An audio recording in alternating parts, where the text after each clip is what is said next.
watching Fox 35 News Plus, streaming on Fox Local. Well, good morning to you and welcome into Fox 35 News Plus. I'm Garrett Weimer and thanks for joining us on this Monday morning live on Fox Local and on YouTube. A busy morning as we kick off the work week, the school week, the first week of school, the first day of school here across Florida. I want to let you know some of what we are tracking this morning. We do know that a teenager was hit by a car while riding an e-bike in Volusia County. We're going to get an update on that here in just a minute. Tropical Storm Erin has formed at this hour in the eastern tropical Atlantic. We will get the latest track of that with Fox 35 Storm Team meteorologist Brooks Garner in just a couple of minutes. Governor Ron DeSantis in Melbourne this morning talking about a number of topics. You will hear from him coming up later in the show. Want to give you a live look right now as well inside the White House press briefing room where the president is talking about cracking down on crime in Washington, D.C., announcing federal control of the D.C. Metropolitan Police Department, also deploying the National Guard to that city. So something we are monitoring as this news conference continues live at the White House. But we do want to start with a story out of Volusia County where a teenager on an e-bike was hit by a car on this first day of school. It happened on Howland Boulevard in Deltona. And Fox 35's Marie Edinger joins us now live with the latest. Marie, what do we know about what happened and how that kid's doing?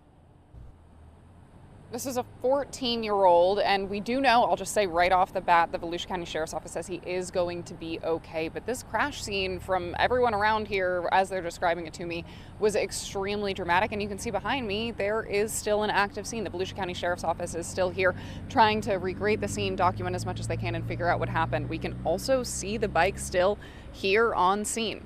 The Volusia County Sheriff's Office says that there was that 14-year-old riding his bike and that a car pulling out hit him. That teenager wound up trapped underneath the car, and the Volusia County Sheriff's Office says that some people wound up helping out. We'll talk about that in just a moment. But the other thing I want to mention is I've been talking with people who live in this area, and 3 different people told me crashes here happen not infrequently. One person told me he knows of 3 since he's lived here. Another woman who lives at this intersection says that she has seen 4. She actually knows one of the people who was hit in the past.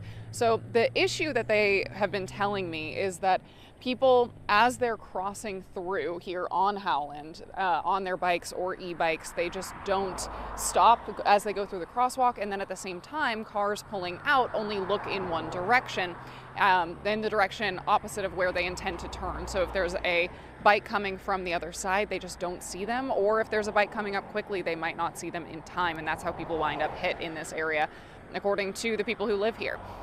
The Volusia County Sheriff's Office has been warning for people to slow down and pay extra attention. And of course, that goes for both the bikers and people who are driving, especially on this first day of school as everyone's getting into their new routines and there's a bunch of traffic, things that would be different from what you expect. It's just important to be really, really cautious at this time. Again, I mentioned that 14-year-old is going to be okay. I was able to talk with Captain Smith from the Volusia County Sheriff's Office earlier today. I think we do have a clip of what he told me. So this morning we had a kid on an e-bike that was ran over by a car at Roble and Howland.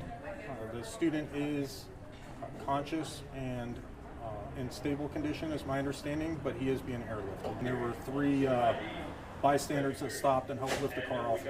Obviously, we want all of our kids to be safe and travel to school safely. We do educational campaigns throughout the year to make sure that they understand pedestrian traffic and vehicular traffic laws so that they know how to safely cross roadways. And we obviously are very concerned for the student. The Volusia County Sheriff's Office also emphasized, of course, about driving a little bit more slowly, as you heard. But the Sheriff's Office is also, again, saying that goes both ways. It's the first day of school. You want people to slow down. They haven't said yet whether anyone would wind up charged in this incident. So far, it does not seem that that would be the case, but of course things can change. And again, there are people on scene recreating as much as they can to figure out how this happened and why, if anything needs to change in order to keep people safe moving forward. Garrett? Fox 35's Marie Edinger. We appreciate you joining us live. Certainly a scary situation, a sad situation for that to happen on this Monday morning, this first day of school, but we appreciate that update. Something we are continuing to follow throughout the day as well here on Fox Local, so you'll be able to to keep it here for more updates. A driver is in critical condition after being shot by police in Ocoee yesterday. Police say that suspect tried to run over an officer with a stolen vehicle. And Fox 35's Stephanie Buffamonte has the details. We were pretty much prepping to open the store, and just next thing you know, I look outside and I just see like a whole bunch of cops. You can see half of the parking lot was filled with evidence markers, Ocoee police officers, and caution tape Sunday morning. According to police, officers were looking for a stolen car and found it in the shopping plaza near West Road and Ocoee-Apopka Road. When they approached the vehicle, police say the driver tried to get away and drove right toward them, hitting an officer. That's when they say the officer who was hit by the vehicle shot the driver. We saw this SUV being towed from the scene. Many people who work in the plaza were shocked to hear that gunshots were fired. It was surprising because nothing ever really happens in this area. So just to see the tape and the cops and all of that, I was like, okay, something seriously happened, something went down. But I wasn't too sure what it was yet. And then I heard what happened, and I was shocked because it's in broad daylight. Police say the shots rang out Sunday morning around 11:30 as people were shopping for groceries, getting takeout, or visiting one of the other stores in the plaza. I lived here all my life in Ocoee. I was born and raised here, so it was pretty shocking because I never seen so many cops and so many like police surrounding a Publix in Ocoee. Anything like that to be happening in the middle of the day in this neighborhood, in this community, the police presence alone was just jarring. We are also following up on that today, trying to learn some more details about what happened, and we'll bring those to you as we get them here on Fox Local. Well, Tropical Storm Erin has formed. Fox 35 Storm Team meteorologist Brooks Garner joins us live now from Studio A. And Brooks, that's the latest from the National Hurricane Center initiating advisories on this new storm.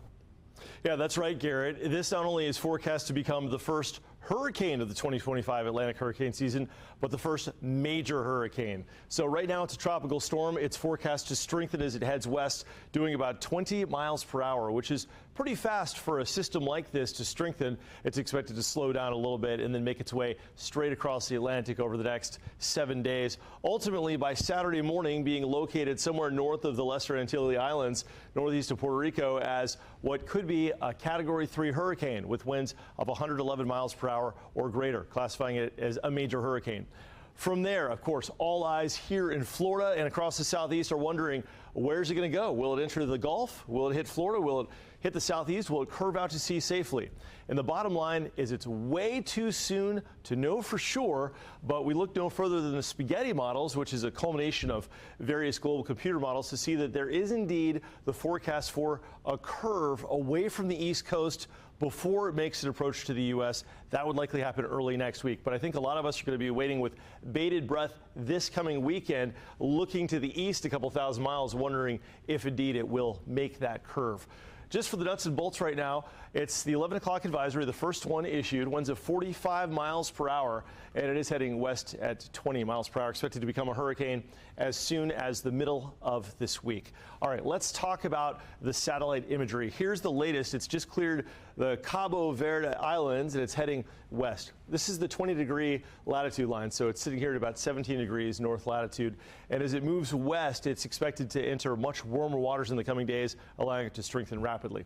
After that, you can see that the computer models, the spaghetti models, take it on a general curve toward the northeast, and in doing so, it may be a threat for Bermuda, but it would spare Florida of any direct impacts other than hurricane swell. Of course, things can change. This is not written in stone, but these are the early indications that we should be okay from the system. That said, check in a couple of times this week just to make sure, because as you know in weather, nothing is written in concrete. That is for sure. Let's look at your tropical update. Let's talk about our local weather. It's all about the blue skies on this first day of school. Remember, the kids are getting off the buses between about 2:30 and 3:30, maybe as late as 4, so watch out for the extra foot traffic out there. and some isolated afternoon storms. Yeah, we've got a chance for a little bit of rain today, about a 40 to 50% shot. So as you meet your student at school this afternoon, you may have a little bit of thunder out there. Hopefully not, because sometimes that can cause delays in releasing them if it's a big enough storm. Right now, everything's quiet outside. There's downtown Orlando. We're already up to 87 degrees now at 10 minutes after 11 Eastern Daylight Time. 88 in Titusville right now. So it's going to warm up. I mean, after all, it may be the first day of school, but it's still the middle of August. Kind of choppy out there on Lake Dora. And let's get you out the door if maybe you're just getting out the door, or maybe you've already dropped off your student and you're heading out for some errands this afternoon. Well, partly cloudy skies at noon with 88 and up to 92 by 4 with showers and thunderstorms. About a 50-50 shot of some passing storms. Everything's quiet locally on Fox 35 Storm Tracker radar. We got a lot of rain up here in the Panhandle, but that's not affecting us. In fact, look how busy the beaches are. This is Deltona Beach. First day of school. Wait a second. There's a lot of people at the beach. Well, just remember, up north, schools often don't start till after Labor Day. So maybe these are vacationers. Pretty choppy out there, 1 to 3 foot waves. It looks a little more dramatic because we're zoomed in than it really is. The waves are not 10 feet tall. They're about 2 to 3 feet tall, but there still could be some rip currents. So make sure you swim near your lifeguard. All right, let's talk 7-day forecast here in Orlando, Florida. We're looking at temperatures that'll be in the low 90s for the next few days. That's considered normal for this time of year. In the mid 90s as we head toward the end of the work week, which is above normal by some 2 to 3 degrees. Rain chances will be going up to about 70%. Once again in the likely range by this weekend. All right, Garrett, that's the latest in the weather forecast. Of course, we'll be watching soon-to-be Hurricane Erin very carefully. But yes, as of this hour, Erin is a tropical storm expected to rapidly strengthen. Back to you. All right, certainly something to keep an eye on. Brooks, we appreciate you joining us. As we go to break here on Fox 35 News Plus, we are going to give you a view of downtown Orlando on this Monday morning. Keep it right here. We have more Fox 35 News Plus next, live on Fox Local and on YouTube.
You're watching Fox 35 News Plus, streaming on Fox Local. Welcome back into Fox 35 News Plus. I'm Garrett Weimer, and thanks for joining us on this Monday morning live on Fox Local and on YouTube. I want to give you a live look inside the Brady briefing room in the White House, where President Trump, a number of other officials, have been holding a news conference talking about the public safety emergency that the president has declared in Washington, D.C. Federal control of D.C. Metropolitan Police. He is going to deploy the National Guard to the city. This is a response to crime and homelessness in the nation's capital, something that the president has led to today being called a Liberation Day for Washington, D.C. Meanwhile, there are protesters rallying outside in Washington, D.C., holding a rally that they say called Free D.C., saying D.C. belongs to D.C. residents. Let's go ahead and listen in as this news conference continues live from the White House.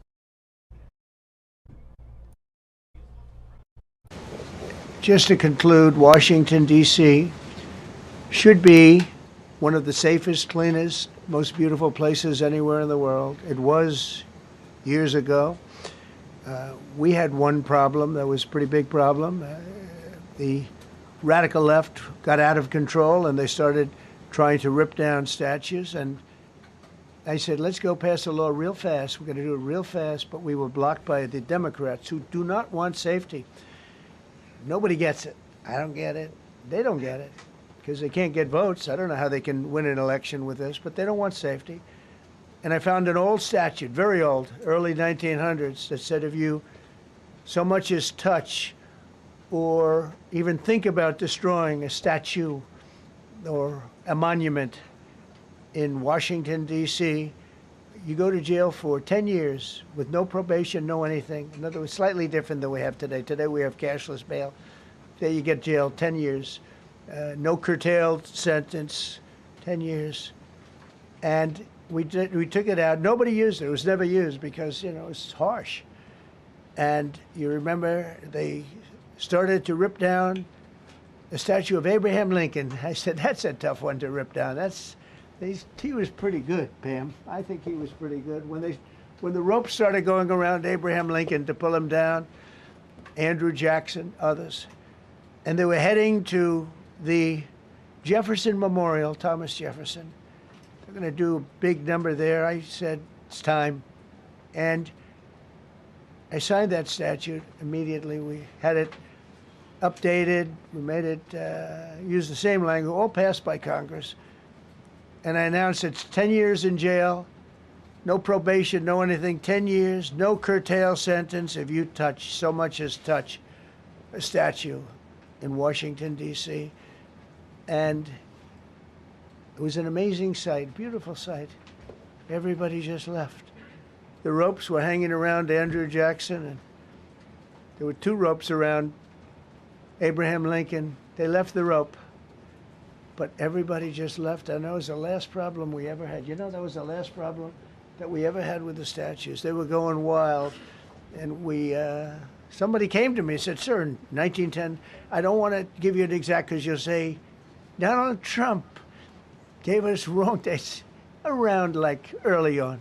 You know, if I'm slightly off, they make you sound a little bad. So I won't put myself in that position. I won't put you in that position because I think everybody agrees with what we're doing today. But when I signed that thing, it was like a miracle. Everybody left. They were gone.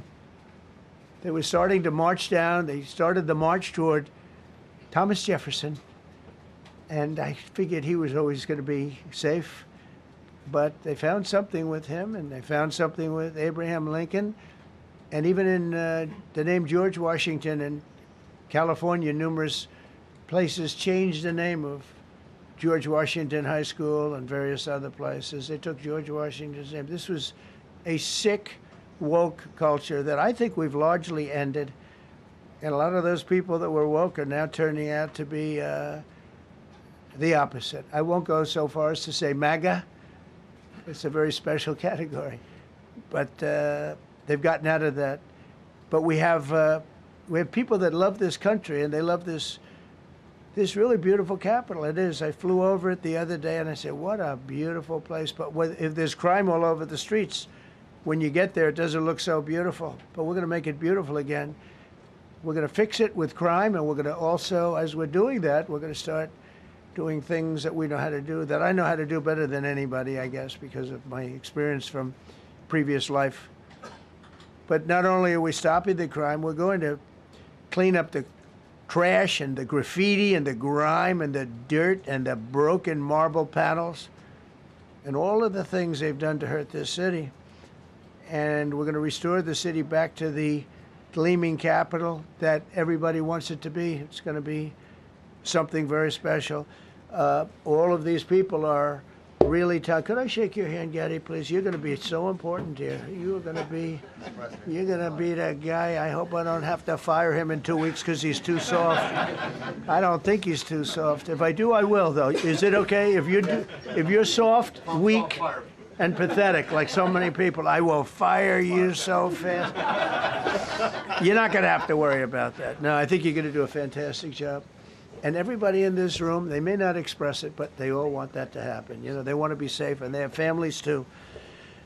So it's an honor to have such a large group. I've done this for years now, hard to believe. I've never seen this room so packed. In fact, I'm sure it's a violation of every fire code. But we'll let you stay anyway. You're taking a chance. And with that, we'll say, maybe if you could, oh, wow.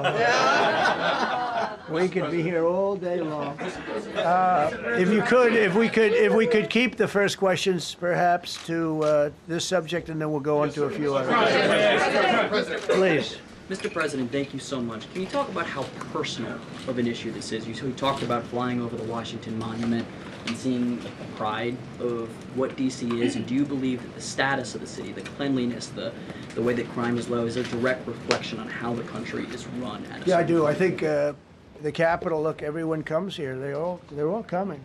All the leaders, they're all wanting to come.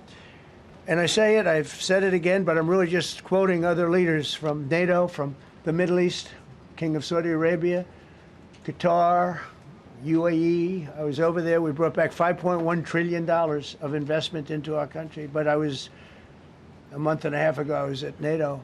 We had a great thing. They agreed to put up 5% instead of 2%. 2% they didn't pay, 5% is already paid. We had a great meeting, and they all said the same thing. They said our country was dead. They thought our country was gone. 1 year ago, they said your country was dead. And now you have the hottest country anywhere in the world. We do. We have the hottest country in the world right now. The tariffs have helped. It's given us not only the money, it's billions, trillions of dollars of money, but it gives us great power over enemies. We solved 5 wars with Pakistan and India. We just solved one. Azerbaijan and, as you know, and Armenia. A war was raging for 37 years. And the 2 leaders got up and they said, we never thought this would be solved. Russia tried to solve it. They all tried to solve it. It was a very tough situation, but we got it done. And I said to the 2 men, I said, are you guys friends? And they had a hard time. You know, they've been killing each other for 37 years, right? One was there 5 years, one was there for 22 years. He said, my whole life I've been fighting this war, and you got it solved. But we did many of those. We did in the Congo and Rwanda. That's been going on for 30 years. 8 to 9 million people killed that they know of, but it was raging, and we got that solved. We got a lot of them done. It's a great honor. But you want to have, when they come, the leaders come to our country to sign documents that the war is over or whatever, or for other reasons. They come for trade. And you want them to come through so beautifully. You ride down those roads, everything should be perfect. You shouldn't have medians falling down into the roadway. Median, you know, the metal things that are always, somebody had a great lobbyist, because I've never seen them look good. I've been looking at those things with the little, right? They're always broken and bad, but here they're really bad. And we're going to either put new or fix it. And it's not expensive. It's not really expensive. We're going to fix our roads a little bit. We're going to clean up our sidewalks. You have countries where every Saturday the people go out and they wash their sidewalks in front of their stores or their houses. They scrub their sidewalks. So we aren't quite at that level yet, I don't think, Gaddy. We're not quite there yet, but maybe we will. They go out and they scrub. I think it's so beautiful to hear that and to see those stories. But we're going to make it clean. But just to finish with your question, it's a very, very strong reflection of our country. And when they see a bad city, you know, my father always used to tell me, I had a wonderful father, very smart, and he used to say, son, when you walk into a restaurant and you see a dirty front door, don't go in. Because if the front door is dirty, the kitchen's dirty also. Same thing with the Capitol. If our Capitol's dirty, our whole country is dirty, and they don't respect us. So it's a very good question, actually. Mr. President, sorry. Question for you on the specific issue. Do you expect more cities to follow DC's path if this goes through? So the idea is that Chicago, LA, San Francisco, would they expect similar action what we've seen in DC? And the other question, sir, there's reporting that the administration is going to reclassify marijuana. Would that send mixed messages that if marijuana is okay, some drugs are okay, but we're trying to clean up crime? How do they go hand in hand? We're only looking at that. That's early, but somebody reported it, which is fine. We're looking at it. Some people like it. Some people hate it. Some people hate the whole concept of marijuana because if it does bad for the children, it does bad for people that are older than children. But we're looking at reclassification, and we'll make a determination over the next few weeks. And that determination hopefully will be the right one. It's a very complicated subject, the subject of marijuana. I've heard great things having to do with medical, and I've had bad things having to do with just about everything else. But medical and, for pain and various things, I've heard some pretty good things. But for other things, I've heard some pretty bad things. The other part of your question, I mean, we're just going to see what happens with it all. We're going to have a tremendous success in what we're doing. Other cities are hopefully watching this. They're all watching, just like everyone's watching here. They're all watching, and maybe they'll clean up, and maybe they'll do this and get rid of the cashless bail thing and all of the things that caused the problem. I mean, if you go back, this whole thing with cashless bail is a disaster. So many problems came that we never had before. So they're watching us today, and if they don't learn their lesson, if they haven't studied us properly, because we're going to be very successful. I have zero doubt about that. It's going to be. It's a question of will it be really fast, like the border. Everyone said, they used to say, Biden used to say, I need legislation. I didn't get any legislation. I called up our people, and we did a great job. Tom Homan was great. As you know, our secretary did a great job. They did a great job. There's no games. They didn't play games. And we're going to have the same thing here. But then I'm going to look at New York in a little while. Let's do this. Let's do this together. Let's see. It's going to go pretty quickly. And if we need to, we're going to do the same thing in Chicago, which is a disaster. We have a mayor there who's totally incompetent. He's an incompetent man. And we have an incompetent governor there. Pritzker's an incompetent. His family threw him out of the business, and he ran for governor. And now I understand he wants to be president. But I noticed he lost a little weight, so maybe he has a chance. You never know what happens. But Pritzker's a gross incompetent guy, thrown out of the family business. But when I look at Chicago and I look at L.A., if we didn't go to L.A., 3 months ago, L.A. would be burning like the part that didn't burn. If he would have allowed the water to come down, which I told him about in my first term, I said, you're going to have problems. Let it come down. We actually sent in our military to have the water come down into L.A. They still didn't want it to come down after the fires. But that was it. We have it coming down. But hopefully L.A. is watching. That mayor also. The city's burning. They lost like 25,000 homes. I went there the day after the fire.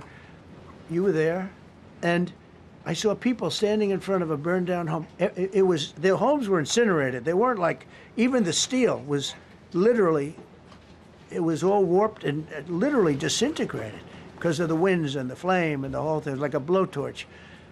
They were standing on this beautiful day, maybe a couple of days after. We gave it a little time because what they had suffered.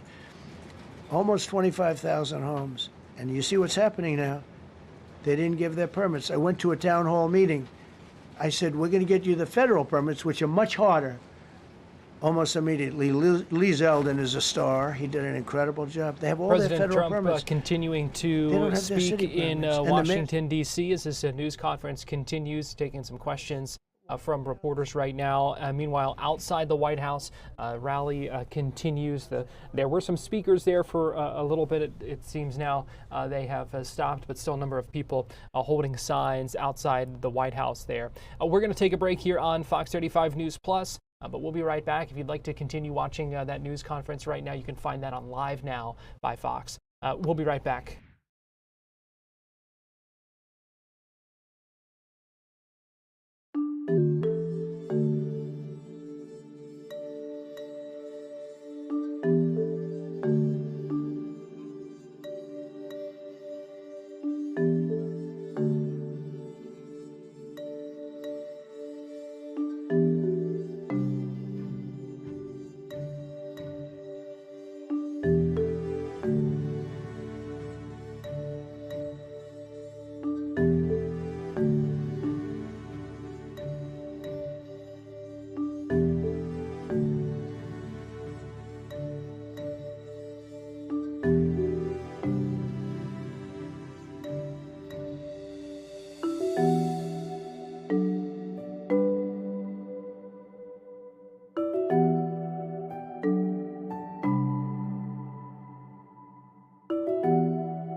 You're watching Fox 35 News Plus, streaming on Fox Local.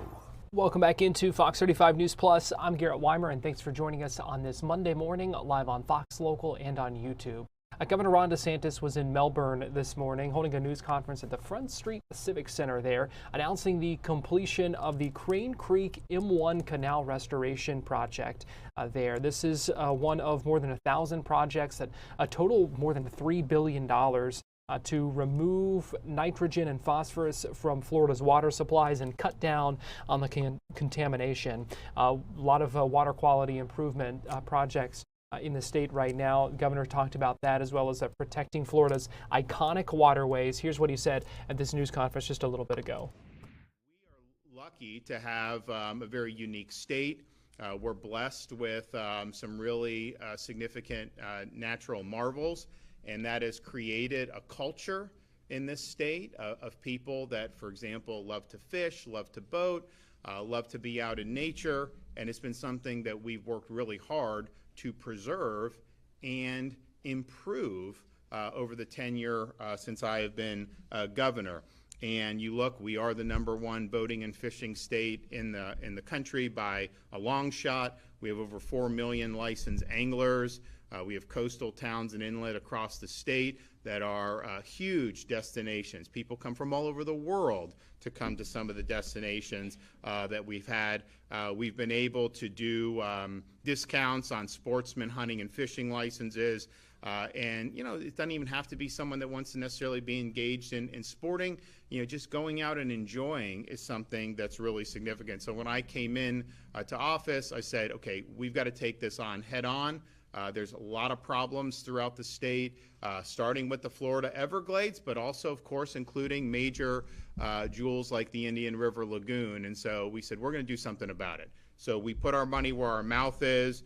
We launched a very ambitious project for environmental stewardship, and the results have been really fantastic, but we're not done yet. So to date, we've awarded over almost $3.3 billion to over 1,000 projects aimed at protecting Florida's water resources. These are already delivering results, reducing nitrogen by over 4.8 million pounds and phosphorus by nearly 900,000 pounds on an annual basis. So removing nitrogen and phosphorus from Florida's water resources is critical to protecting springs, rivers, estuaries from harmful algal blooms, fish kills, and the long-term degradation of ecosystems that support tourism, recreation, and drinking water for millions of Floridians. More than 250 projects have already been completed. Many more are underway to meet the future demands of Florida's growing population. We're also investing in alternative water supplies. So a couple months ago, we awarded over $389 million in grants to make additional improvements in water quality and quantity across the state of Florida. This includes almost $200 million in water quality improvement grants, $55 million to expand alternative water supply projects, $100 million specifically to the Indian River Lagoon Protection Program, which we started during my administration. And the Indian River Lagoon is the most biologically diverse estuary in all of North America. We also did $25 million to the Caloosahatchee Watershed Grant Program to reduce nutrients in the Caloosahatchee River and estuary. And I think some people know within the last couple months, I think it was probably in June, we did the ribbon cutting for the C-43 reservoir, which is going to be instrumental in protecting the Caloosahatchee from discharges out of Lake Okeechobee, which are done by the Army Corps, which is federal. So it's not necessarily something we control, but we have been able to do this project. It's going to make a big difference. We've also done $20 million to the Biscayne Bay Water Quality Improvement Program, which is a beautiful area down in the Miami region. So these projects alone are projected to remove more than 1.1 million additional pounds of nitrogen and almost 300,000 additional pounds of phosphorus each and every year. Fiscal year 25-26 budget, we invested $460 million for water quality improvements and $50 million for the alternative water supply grant program that's going to help communities plan and implement vital conservation. As more people, as our communities have grown, water quality projects will preserve freshwater resources and allow for increased output to meet the growing demand. We've made Florida a leader in protecting water resources. We're going to continue to deliver results, and that's exactly what we're doing today. Today, we are announcing the completion of the Crane Creek M1 Canal Flow Restoration Project, prime example of how strategic state investment delivers measurable economic benefits.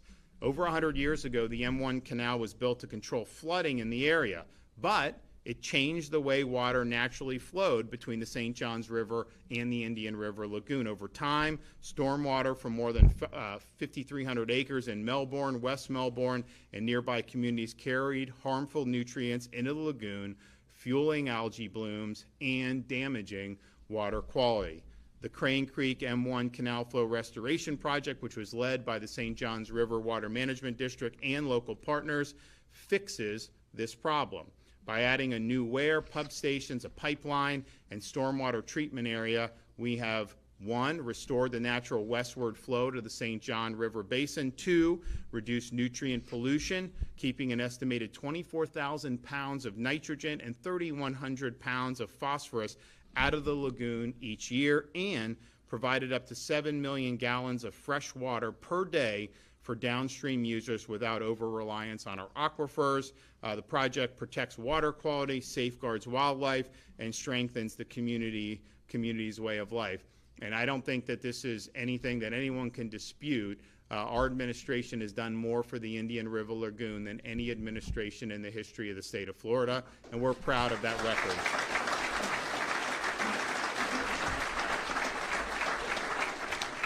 So we are going to continue to deliver results, and that's what it's all about. I'm always talking to Alexis, okay, let's speed it up, let's go, don't take, excuses, all this stuff, and you go. And there's a lot of stuff going on around the state, but I mean, just what we've seen, heck, over the last 3 or 4 months, these projects coming in for a landing in really, really big ways, just shows you that, that our department has its eye on the ball, and we are pushing to deliver big results. So with that, I'll welcome up our Secretary, Alexis Lambert.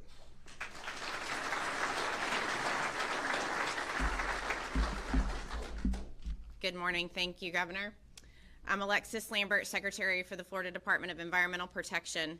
It's an honor to join you today to mark another milestone in restoring Florida's environment. The Crane Creek Restoration Project is a powerful example of what we can achieve through smart planning, strategic investment, and strong partnerships. By restoring freshwater flows and improving the quality of water being delivered, we are helping protect 2 of Florida's most important waterways. Each year, this project moves 2.5 billion gallons of water through a stormwater treatment area, where it removes approximately 24,000 pounds of nitrogen and 3,100 pounds of phosphorus, the equivalent of a dump truck full of nutrients, before being restored to the St. Johns River. What makes this project especially meaningful is what it represents. Florida is committed to bold action, timely implementation, and long-term impacts for our environment, our communities, and future generations. Since 2019, Florida has invested nearly $8 billion to restore and protect the state's iconic waterways, delivering results with maximum return on investment to Florida taxpayers. Thank you, Governor DeSantis and the Florida Legislature, for your unwavering commitment to our water resources, especially the Indian River Lagoon, and to the St. Johns River Water Management District for your leadership in making this project a reality. We're going to take a break here on Fox 35 News Plus, but we'll be right back.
You're watching Fox 35 News Plus, streaming on Fox Local. Live look at downtown Orlando on this Monday morning and the first day of school for many students across the state of Florida.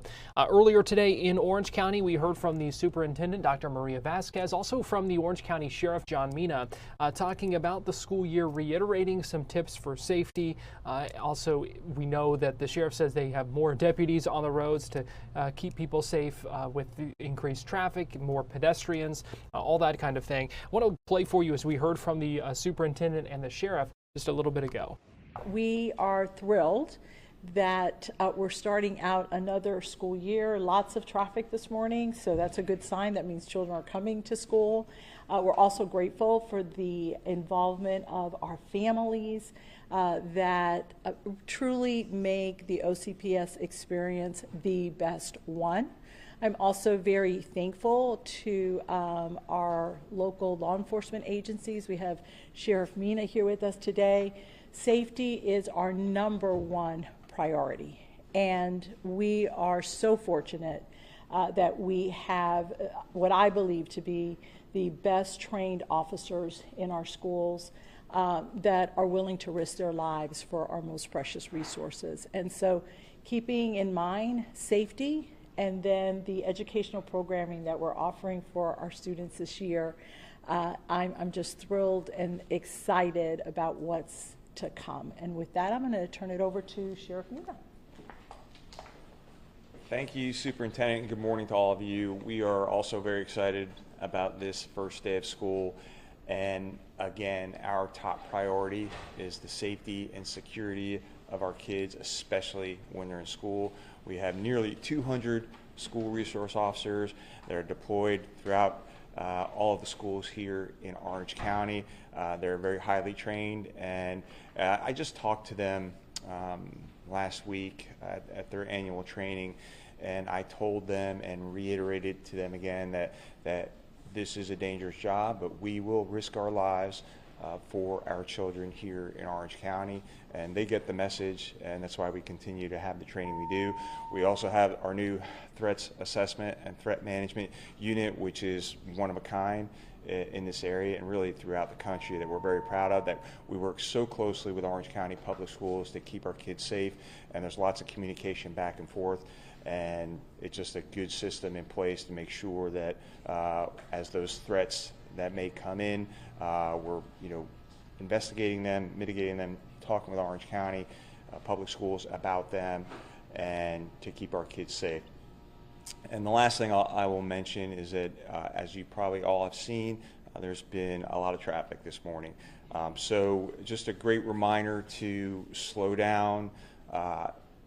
Don't be looking down at your phones. There's a lot of kids that are going to be across the street. There's a lot of student drivers and other people that are trying to get to where they need to be on time and not paying attention as well. So we have additional law enforcement and traffic enforcement deputies out specifically this week to ensure that people are following the rules, that are going the speed limit in our school zones. Please keep an eye out for our school crossing guards. Probably about once a year, one of them gets hit by by a motorist who was either looking at their phone or not paying attention. So look out for our kids while you're driving, look out for our school crossing guards, and pay attention. Thank you. Once our families are with us, we're able to retain the vast majority of them. And so some of the low enrollment are for incoming kindergartners and individuals that have not been to OCPS. And what I would say is, go to your local public school, ask for a tour, look at all the programs that are available. Just this morning, visiting University High School, we visited the dance program, and the teacher there, who is amazing, spoke about how some of the students were interested in pursuing more formal dance as a career and in college, and so she created a course that would provide those initial skills for the students. I visited a Cambridge class, right? An opportunity for children to take advanced coursework. Many families don't know. We offer advanced coursework, both dual enrollment, advanced placement courses, CTE courses, and Cambridge, which allows students to graduate with college credits. So we have students that graduate with an AA degree, and the parents did not have to pay anything for them. So get involved, do a little bit of research. You're going to be amazed at the many programs that are available. And if there's something that you're interested in and we're not offering it, we want to hear about it, because that is what we're all about. We want to be the #1 choice for our families, and we know how important it is for them to be engaged as part of that process. And so by them letting us know what it is that maybe isn't just right or that we're missing, we're going to be able to capture more of our families. I have a question for Sheriff Mina, actually.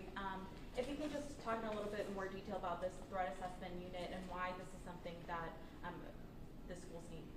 Yeah, so, and it's just not for schools as well, but we deal a lot with the schools. So it's just an additional investigative unit. So as those threats come in to our schools or businesses or even persons, it's in one central location.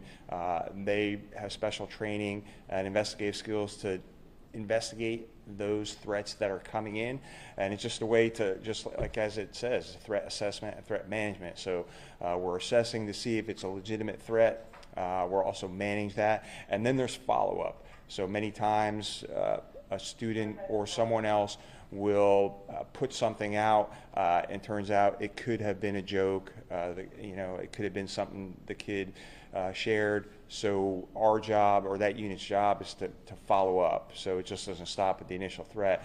If there was not a criminal act that was involved, we're still going to follow up to make sure there's something going on in this child's life that we need to be aware of, and pull our resources together, talk with Orange County Public Schools and their folks and their intelligence unit and their police department to ensure that we're assessing that threat and moving forward and make sure our kids are safe here. Superintendent, if you can just, obviously, I mean, the day has just started, but what have you heard as far as have things been going smoothly this morning? Yes, they have, aside from traffic, right? Because traffic, there's definitely an uptick. But even this weekend, I had an opportunity to visit a school, talk with some teachers, and everyone is so excited to start the school year. And for right now, things are moving smoothly. I do want to add some comments to what Sheriff Mina made. Children sometimes say things that they don't mean and create chaos, create angst for our students. And the #1 thing that we saw over the last 2 years were these threats. And last year, we implemented some new consequences for individuals that made threats to harm others. And I really encourage families to have that conversation with children. If you see, hear something, we want you to say something, because we will investigate all threats. But children should not be making threats that they are going to kill someone, that they're going to shoot up a school, and then come back and say, I was only joking. We have very stringent procedures in place when a threat is made. Law enforcement is notified, school leadership is notified, district leadership is notified, and then there's certain protocols that go into place that really interrupt the school day. And so it's critical that our children understand making a false threat is going to land you in serious trouble. We're going to take one more break here on Fox 35 News Plus, but we'll be right back.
watching Fox 35 News Plus, streaming on Fox Local.